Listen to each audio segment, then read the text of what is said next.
அவன் சிறுவனா இருந்த காலத்திலிருந்து அவனோட உலகமே அவன் அம்மாதான். காலை எழுப்புற குரல், சாப்பாடு ஊட்டுற கை, விழுந்தா தூக்கி நிறுத்துற தைரியம், எல்லாமே அவள்.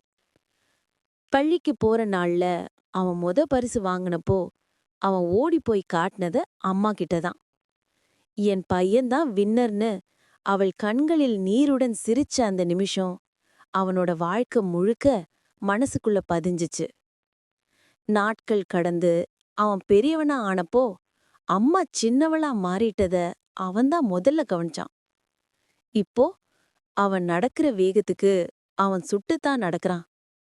ஒரு நாள் அவன் கேட்டான், அம்மா, நான் சின்னவனா இருந்தப்போ என்ன நீ பாத்துக்கிட்ட மாதிரி இப்போ உன்னை நான் பாத்துக்கலாமா? அவள் சிரிச்சதும் அவன் கைய புடிச்சதும் அந்த பாசம் பேசாமலேயே உலகத்துக்கே புரியற அளவு பேசுச்சு. அந்த நொடியில அவன் புரிஞ்சுக்கிட்டான், அம்மா அன்பு காலம் மாறினாலும் குறைவதில்லை. அவளே அவன் முதல் தெய்வம்.